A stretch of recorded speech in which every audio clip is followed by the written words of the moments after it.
નમસ્તે મિત્રો, kitchen queen રુચિમાં તમારું સ્વાગત છે। તો આજે આપણે ઇડલી સંભાર બનાવીએ, તો ફટાફટ આપણે રેસિપી સ્ટાર્ટ કરીએ।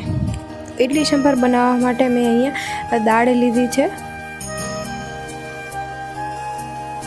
શાકભાજીમાં આપણે દૂધી, રીંગણા, સરગવો, ડુંગળી, ટમેટું બધા શાકભાજીને આપણે મિક્સ કરી અને સમારી અને આપણે બાફવા મૂકશું।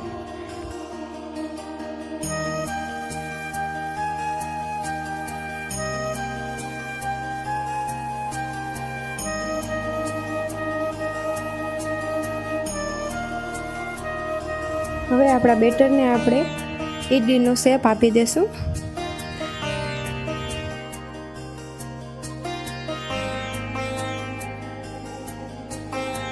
હવે પછી આપણે ઇડલીને આપણે 10 થી 15 મિનિટ થાય ત્યાં સુધીને આપણે તેને સ્ટીમ કરશું। સ્ટીમ થઈ જાય 10-15 મિનિટ થાય એટલે આપણે ઇડલી ઠરે પછી આપણે કાઢી લઈશું। હવે આપણે વઘાર કરશું।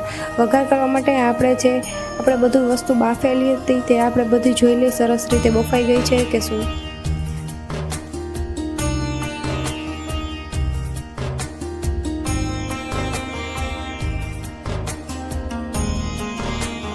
હવે આપણું શાક અને દાળ બંને બફાઈ ગઈ છે, તો હવે એમાંથી આપણે સરગવો કાઢી લેશું। પછી સરગવો વઘાર થઈ જાય પછી પાછો આપણે ઉમેરી દેશું।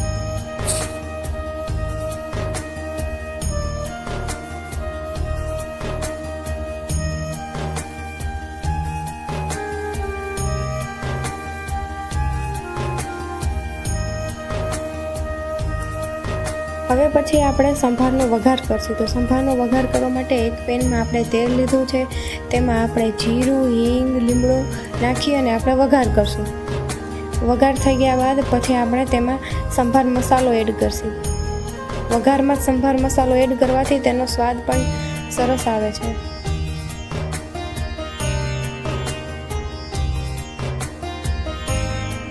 નમક, આંબલી, હળદર બધું મસાલા મિક્સ કરી અને આપણે થોડીક વાર 2 થી 3 મિનિટ સુધીને આપણે ઉકળવા દઈએ।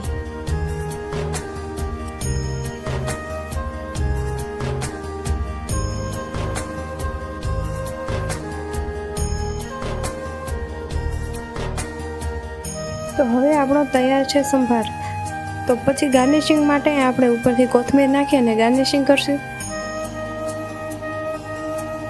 જો તમને અમારી રેસિપી ગમી હોય તો લાઈક કરો, શેર કરો, સબસ્ક્રાઈબ કરવાનું ભૂલતા નહીં। અને ટેસ્ટમાં કેવી લાગે છે તમે ઘરે બનાવો તો મને કમેન્ટ કરજો।